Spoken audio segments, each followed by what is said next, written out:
Hello friends, welcome to my channel work education smart learning. तो स्वागत है दोस्तों आपका मेरे YouTube channel work education smart learning में। तो दोस्तों जैसा आप लोगों का डिमांड था कि सर कुछ टॉपिक टेक्निकल डिस्कस कर दीजिए। टेक्निकल के सारे टॉपिक तो देखिए डिस्कस करना पॉसिबल नहीं है क्योंकि एग्ज़ाम की डेट भी आ चुकी है। ठीक है, फरवरी में एग्ज़ाम होना तय हो गया है। ठीक है, टेंटेटिव डेट आ गई है और मोस्ट प्रोबेबली वही रहेगा। ठीक है, तो मैं कुछ टॉपिक डिस्कस कर देता हूँ। ठीक है, जो आपके लिए भी इम्पोर्टेंट रहेगा। ठीक है, तो आज देखेंगे हम थ्योरम्स के बारे में। ठीक है, आज थ्योरम्स के बारे में डिस्कस करेंगे। ठीक है, जिसमें पहला थ्योरम हम देखेंगे सुपरपोजिशन थ्योरम। क्या है पहला? Superposition theorem. तो सुपरपोजिशन थ्योरम किसे कहते हैं? सिंपल अगर बेसिक टर्म्स में बात करें तो किसी भी नेटवर्क में यदि कोई नेटवर्क है, सपोज करिए, ठीक है, कोई नेटवर्क है, उसमें मान लीजिए मोर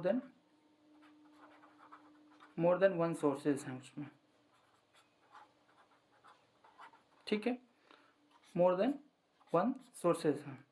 ठीक है, तो वो जो मान लीजिए दो सोर्स ए और बी हैं। ठीक है, हो सकता है वो वोल्टेज सोर्स हो या करंट सोर्स हो। ठीक है, तो इनका जो रिस्पॉन्स होगा, ठीक है, इनका जो रिस्पॉन्स होगा, इंडिविजुअल रिस्पॉन्स जो होगा, क्या होगा? इंडिविजुअल रिस्पॉन्स जो होगा, इनका इंडिविजुअल रिस्पॉन्स और इसका इंडिविजुअल रिस्पॉन्स देखेंगे, और अगर दोनों का सम करेंगे तो वो क्या हो जाएगा? उसके इक्वल हो जाएगा। ठीक है, उनका अगर क्या करेंगे? अलजेब्राइक सम करेंगे। ठीक है, उनका अलजेब्राइक सम होगा, उनके रिस्पॉन्सेस का हम अलजेब्राइक सम करें तो वो इंडिविजुअल जो रिस्पॉन्स हैं, और जब दोनों जो सोर्स होंगे वो दोनों एक्टिव रहेंगे तो जो रिस्पॉन्स आएगा वो इसके इक्वल होगा। सपोज करिए, जस्ट अभी समझने की कोशिश करिए। सपोज करिए कि कोई एक सर्किट है, कोई एक सर्किट है, ऐसे ही मैं ले रहा हूँ।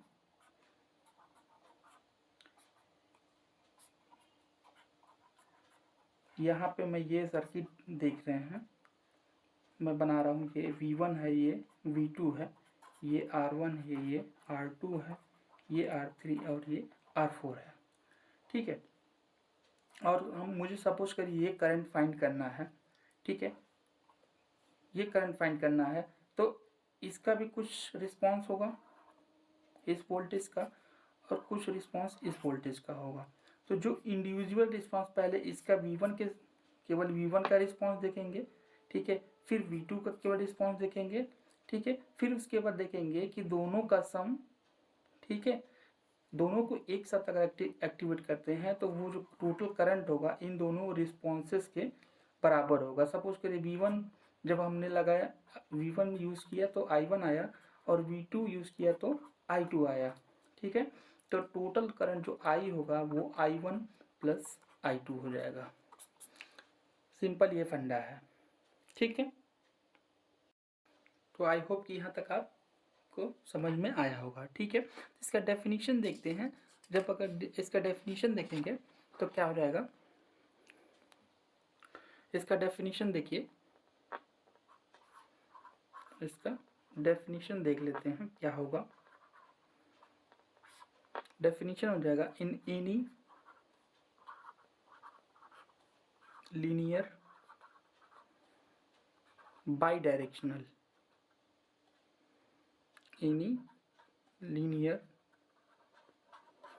bidirectional circuit having more than one sources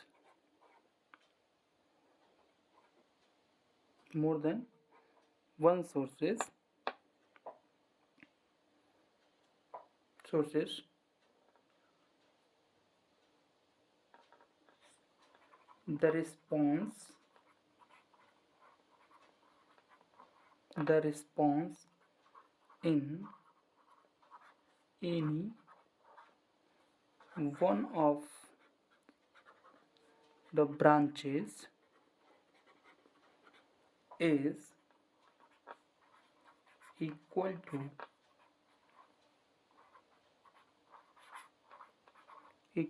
to algebraic sum of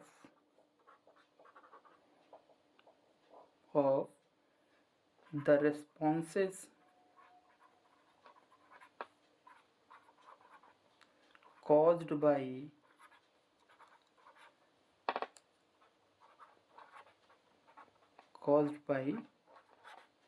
individual sources। ठीक है, while the rest of sources are replaced by their internal resistance। ठीक है, इट मीन्स कि अगर एक सोर्स आपका एक्टिव होगा तो दूसरे सोर्स को हम क्या करेंगे, उसको रिप्लेस कर देंगे उसके इंटरनल रेजिस्टेंस से। ठीक है, तो क्या डेफिनेशन है, in any linear by directional. ठीक है, ये कंडीशन है कि क्या होना चाहिए, लीनियर होना चाहिए और बाई डायरेक्शनल सर्किट होना चाहिए। ठीक है, लीनियर मतलब जो ओम्स लॉ को फॉलो करे। ठीक है, और बाई डायरेक्शनल मतलब कि उसमें करंट के डायरेक्शन का कोई इफेक्ट ना हो, यानी दोनों डायरेक्शन में उससे करंट फ्लो हो रहा हो। तो circuit having more than one sources यहाँ पे ये लिख दीजिए द सोर्स रिस्पॉन्स, यहाँ सोर्स लिख दीजिए द सोर्स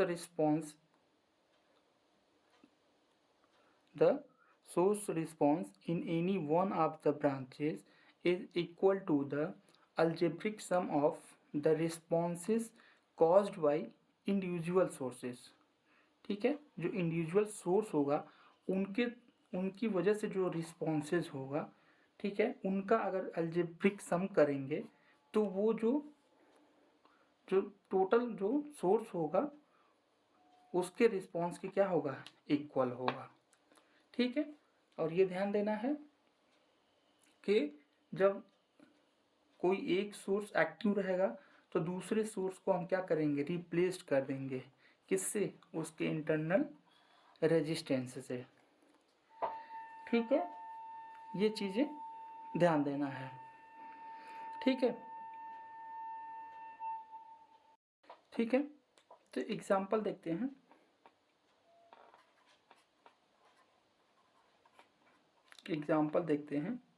एग्जाम्पल से आपको समझ में आएगा। एक सर्किट लेते हैं,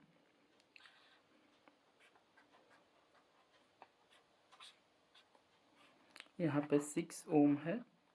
ठीक है, यहाँ पे 9 वोल्ट की एक बैटरी है और ये है आपको 3 ओम, यहाँ से 10 ओम और यहाँ पे करंट सोर्स है जिसकी वैल्यू है 3 एम्पियर और ये है 10 ओम। ठीक है, तो यहाँ पे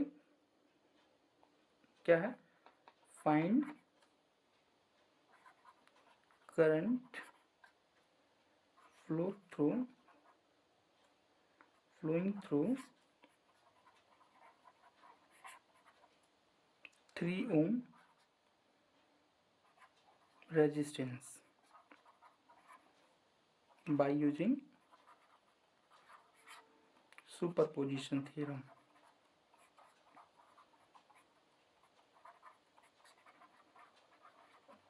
ठीक है, तो देखिए जब भी जैसे हमें जब भी एग्ज़ाम में क्वेश्चन आएगा तो एमसीक्यूज आएगा। ठीक है, तो उसमें ऐसा कुछ नहीं है कि उसमें अगर करंट पूछेगा तो उसमें सिंपली पूछेगा कि करंट का वैल्यू बताइए। ठीक है, उसमें ये सब नहीं पूछेगा कि सुपरपोजिशन थ्योरम से बताइए या किससे बताइए, आपको किसी भी तरह से आप वहाँ पे वैल्यू फाइंड कर सकते हैं। ठीक है, लेकिन यहाँ पे हम एक बार समझ लेते हैं कि सुपरपोजिशन थ्योरम कैसे हम उसको कैसे यूज करते हैं, फिर हम उसका समझेंगे कि उसमें कौन कौन से किस तरह के क्वेश्चन आ सकता है। ठीक है, तो ये है आपका, यहाँ पर देख रहा होगा ये फिगर है।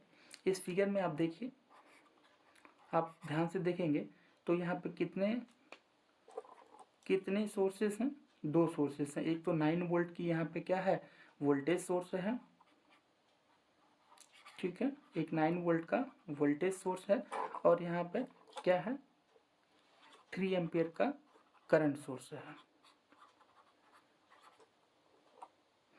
ठीक है, और हमें फाइंड करना है इस आई की वैल्यू। ठीक है, तो अब देखिए इसका क्या होगा, इंडिविजुअल रिस्पॉन्सेज एक एक, पहले हम इसका देखेंगे कि इस 9 वोल्टेज की वजह से इस ब्रांच में कितनी करंट फ्लो हो रही है। ठीक है, और फिर इसकी वजह से देखेंगे कि इसमें कितना करंट फ्लो हो रहा है।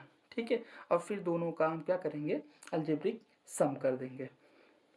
ठीक है, तो सॉल्व करते हैं। एक चीज़ और ध्यान देना है कि जो हम इसको रिप्लेस करेंगे, कैसे रिप्लेस करते हैं वो देख लेते हैं। कोई भी एक अगर देखिए, अगर हम वोल्टेज सोर्स को रिप्लेस करते हैं, जैसे मान लीजिए वोल्टेज सोर्स है। ठीक है, वोल्टेज सोर्स में ये है, सपोज करिए वोल्टेज सोर्स। ठीक है, वोल्टेज सोर्स में क्या होगा,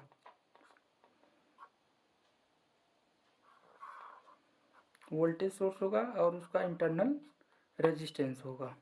ठीक है, आर। ठीक है, तो जब इसको रिप्लेस करेंगे हम किसी सर्किट में तो हम ये क्या कर देते हैं, ये हो जाएगा आपका शॉर्ट सर्किट और ये रेजिस्टेंस आपका ऐसे हो जाएगा, ये शॉर्ट सर्किट हो जाएगा और ये रेजिस्टेंस ऐसे ही रहेगा। ठीक है, करंट सोर्स के केस में क्या होगा, अगर करंट सोर्स दिया हुआ है उसको कैसे रिप्लेस करेंगे, अगर आपका करंट सोर्स दिया हुआ है, सपोज करिए करंट सोर्स में रेजिस्टेंस हमेशा क्या होता है पैरेलल में होता है। ठीक है, इसमें होगा,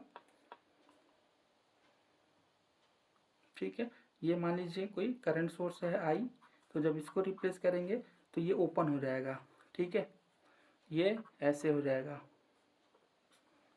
और ये रेजिस्टेंस इसके साथ ही रहेगा अगर दिया है तो, इंटरनल रेजिस्टेंस आर या स्मॉल आर लिखते हैं। ठीक है, अब सपोज करिए कि यदि इफ इंटरनल रेजिस्टेंस नहीं दिया हुआ है, ठीक है, if internal resistance R not given. ठीक है, अगर वो नहीं दिया हुआ है तब क्या करेंगे, तो सिंपल अगर वोल्टेज सोर्स है, ठीक है, तो किसी भी सर्किट में सीधे क्या हो जाएगा शॉर्ट सर्किट हो जाएगा, हम उसको शॉर्ट सर्किट से रिप्लेस करेंगे। और अगर करंट सोर्स है, ठीक है, करंट सोर्स है तो वो क्या हो जाएगा आपका, वो आपका ओपन सर्किट हो जाएगा।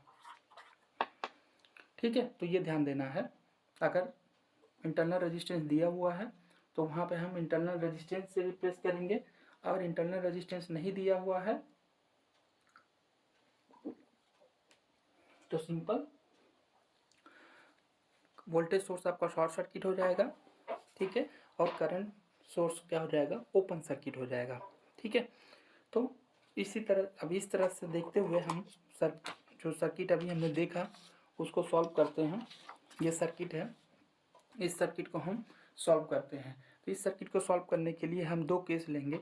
फर्स्ट केस में हम क्या करेंगे, पहले केस में हम 9 वोल्ट को एक्टिवेट करेंगे और इसको क्या करेंगे, रिप्लेस कर देंगे। तो यहाँ पे कोई इंटरनल रेजिस्टेंस नहीं दिया हुआ है, तो हम इसको सिंपली क्या कर देंगे, ओपन कर देंगे, ठीक है, और इसको एक्टिवेट कर देंगे। तो यहाँ पे हम इसका सॉल्यूशन करते हैं, ठीक है।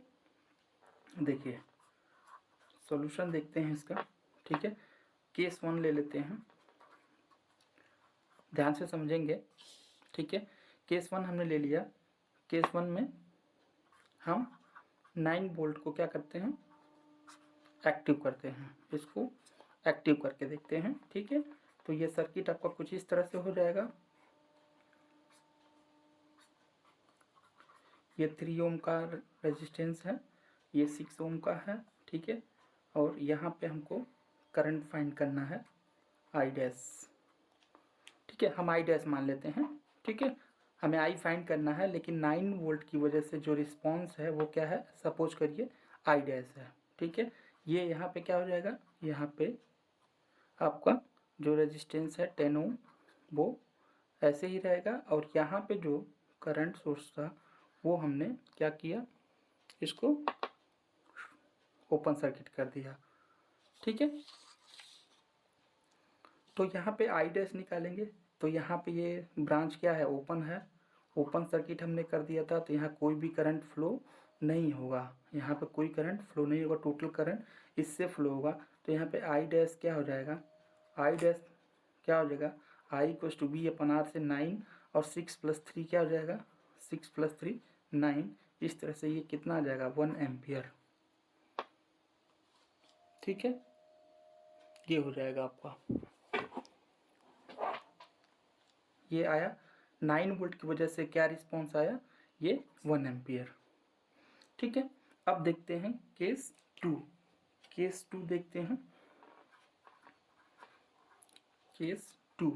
केस 2 में हम देखेंगे जब 3 एम्पियर को क्या करेंगे, एक्टिव करेंगे, ठीक है। इसकी वजह से रिस्पॉन्स सपोज कर लीजिए क्या होगा, आई डबल डैश, और इसकी वजह से जो रिस्पॉन्स था वो क्या था, आई डैश था, ठीक है। अब सॉल्व करते हैं। तो यहाँ पे अब देखिए मैंने बताया था कि जब वोल्टेज सोर्स होगा तो क्या हो जाएगा, शॉर्ट सर्किट हो जाएगा, इसको हम शॉर्ट सर्किट से रिप्लेस कर देंगे। इंटरनल रेजिस्टेंस इसमें भी नहीं दिया हुआ है, ठीक है। और फिर सर्किट कुछ इस तरह से आपका बन जाएगा, और यहाँ पे हो जाएगा ये 3 ओम और ये आई डबल डैश, ठीक है। और ये यहाँ पे आपका क्या हो जाएगा, 3 एम्पियर का जो करंट सोर्स है वो एक्टिव हो जाएगा, ठीक है। यहाँ पे है आपका 10 ओम, ठीक है। अब देखिए हमको हमें फाइंड करना है, यहाँ पे देखिए यहाँ पे करंट 3 एम्पियर है, तो यहाँ पे भी 3 एम्पियर होगी, ठीक है। जब 3 एम्पियर है, करंट डिवीज़न फार्मूला से आप कर सकते हैं, आई डबल डैश निकाल सकते हैं। लेकिन यहाँ से जब ये करंट ऐसे फ्लो होगा तो इधर से जाएगा, लेकिन करंट इधर से नीचे के डायरेक्शन में, तो हम इधर से जब लेंगे आई डबल डैश को हम माइनस में लेंगे, ठीक है। आई डबल डैश क्या हो जाएगा, माइनस में हो जाएगा, ठीक है। और क्या होता है, हमें किस में जिसमें फाइंड करना रहता है उसका अपोजिट लेते हैं, ठीक है। आपको पता होगा, करंट डिवीजन रूल लगाना आता ही होगा। देख लीजिए कैसे, यहाँ पे मैं एक बार आपको बता देता हूँ अलग से। यहाँ पे अगर सपोज करिए ये है, ऐसे है, और यहाँ से कोई करंट आई फ्लो हो रहा है, और यहाँ पे I1 है, ये I2 है, ये R1 है, ये R2 है। और हमें क्या फाइंड करना है, हमें अगर I1 फाइंड करना है तो हम क्या लेते हैं, अगर यहाँ पे I1 फाइंड करना है तो ये होता है total current I upon I1, जिसमें हमें फाइंड करना है उसका हम अपोजिट ले लेते हैं। तो R2 अपॉन R1 प्लस क्या हो जाता है, R2, ठीक है। ये होता है आपका करंट डिवीजन फार्मूला, ठीक है। तो यहाँ पे जब करंट डिवीजन फार्मूला लगाएंगे तो आप देखेंगे क्या हो जाएगा, आई को आई डबल डैश क्या हो जाएगा माइनस, क्योंकि हम अपोजिट में जा रहे हैं, ठीक है। और इसमें हमें फाइंड करना तो हम इसका अपोजिट ले लेंगे 6 ओम अपॉन इन दोनों का सम R1 प्लस R2 6 प्लस 3, ये कितना हो जाएगा, सॉरी इनटू टोटल करंट कितना है 3, ठीक है। और इसको जब सॉल्व करेंगे तो ये जाएगा -18 अपॉन 9, ठीक है। और ये यहाँ पे क्या जाएगा I इक्वल टू -2 एम्पियर, ठीक है। तो अब यहाँ पे क्या हो जाएगा, ये देखिए यहाँ पे I equal to I1 sorry I dash plus I double dash, ठीक है। यहाँ पे I डैश की वैल्यू 1 एम्पियर और I डबल डैश की वैल्यू यहाँ पे नीचे देखिए -2 एम्पियर, ठीक है। और ये दोनों मिलके हो जाएगा यहाँ पे कितना, दोनों का सम क्या हो जाएगा 1 एम्पियर प्लस ये माइनस में है वैल्यू I डबल डैश का, तो ये आ जाएगा आपका -1 एम्पियर, ठीक है। इस तरह से हमने देखा कि दोनों सोर्सेस की वजह से जो रिस्पांस आया I डैश और I डबल डैश, उन दोनों का जो अल्जेब्रिक सम था 1 प्लस -2, ठीक है। और ये इस तरह से यहाँ पे आंसर आ गया, ठीक है। तो इस तरह से हम देखेंगे कि सुपरपोजिशन थ्योरम से क्वेश्चन कैसे सॉल्व करते हैं, ठीक है। अब एग्जाम में जो क्वेश्चन आते हैं, देखिए एग्जाम में क्वेश्चन तो सिंपली दे देगा कि 3 ओम जो रेजिस्टेंस है उसके क्रॉस उसके थ्रू जो करंट फ्लो हो रहा है उसकी वैल्यू क्या होगी। उसमें ये नहीं पूछा जाएगा आपसे कि उसको आप सुपरपोजिशन थ्योरम से करिए या थेवेनिन्स थ्योरम से करिए या किससे करिए, वो सिंपली आपको पूछेगा कि करंट की वैल्यू फाइंड करिए, ठीक है। तो देखिए जो एग्जाम में क्वेश्चन आएगा वो कैसे आते हैं, यहाँ पे देखिए question based on superposition theorem, ठीक है। तो पहला क्वेश्चन तो यही आता है कि सुपरपोजिशन थ्योरम में क्या रिक्वायरमेंट होती है उसकी, कि उसमें नंबर ऑफ सोर्सेस क्या होना चाहिए, मोर देन 1 होना चाहिए, ठीक है। तो ये क्वेश्चन आया हुआ भी है, तो उसमें मोर देन 1 सोर्सेस होना चाहिए, ठीक है। दूसरा क्वेश्चन ये है कि सुपरपोजिशन थ्योरम अप्लीकेबल फॉर, ये केवल और केवल किसके लिए अप्लीकेबल है, लीनियरिटी हो, इसकी जो प्रॉपर्टीज है लीनियरिटी होनी चाहिए और होमोजीनिटी, यानी सर्किट क्या होना चाहिए, लीनियर होना चाहिए और होमोजीनियस, ठीक है। और एक आपको हमने बताया कि बाइलेटरल होना ही चाहिए सर्किट को, ठीक है। ये सब भी किसी क्लास में डिस्कस करेंगे, लीनियर क्या होता है, बाइलेटरल क्या होता है, होमोजीनियस क्या होता है, ठीक है। और एक इसमें सबसे इम्पोर्टेंट ये चीज़ है, ये ध्यान रखिएगा, मोस्ट इम्पोर्टेंट है कि सुपरपोजिशन थ्योरम हम पावर कैलकुलेट करने के लिए अप्लाई नहीं कर सकते हैं, सॉरी ये है, ये पहला नोट है, दूसरा मैंने बता दिया। पहला देखिए, while applying superposition theorem dependent source only remain as same in the original circuit, ठीक है। यदि कोई सर्किट में अगर कोई आप डिपेंडेंट सोर्स दिया हुआ है तो वो क्या होगा, एज इट इज़ रहेगा, ठीक है, उसमें कोई चेंजेस नहीं होगा, ठीक है, ये ध्यान रखना है। फिर नेक्स्ट पॉइंट देखिए, नेक्स्ट पॉइंट भी इम्पोर्टेंट है, मोस्ट इम्पोर्टेंट, क्या, superposition theorem can not be use for calculation of power, ठीक है। तो सुपरपोजिशन थ्योरम पावर कैलकुलेशन के लिए यूज नहीं किया जा सकता। क्यों नहीं किया जाता, क्योंकि पावर क्या है, since power is a non linear quantity, ये नॉन लीनियर क्वांटिटी है, इसलिए हम यहाँ पे इसका यूज नहीं करते हैं। तो इस तरह से आप यहाँ पे देखेंगे, पहला क्वेश्चन, दूसरा, ठीक है, तीसरा और ये चार टाइप के क्वेश्चन यहाँ पे आपको एग्जाम में देखने को मिल सकता है, ठीक है। तो इस तरह से हमने पूरा कंप्लीट सुपरपोजिशन थ्योरम के बारे में देखा, एग्जाम्पल देखा, उस पर बेस्ड क्वेश्चन देखा, ठीक है। अब नेक्स्ट क्लास में हम कोई और थ्योरम डिस्कस करेंगे, ठीक है। तो अगर वीडियो पसंद आया तो लाइक करिए, कमेंट करिए, ठीक है, और दूसरों को भी शेयर करिए जिससे उनका भी बेनिफिट हो। और कोई सजेशन हो तो आप कमेंट बॉक्स में ज़रूर पोस्ट करें, ठीक है।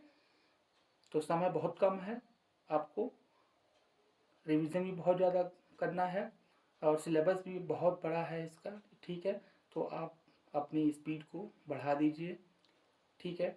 आपकी स्टडी की स्पीड बढ़ानी पड़ेगी, 1 महीने से भी कम आपके पास टाइम बचा हुआ है, ठीक है। और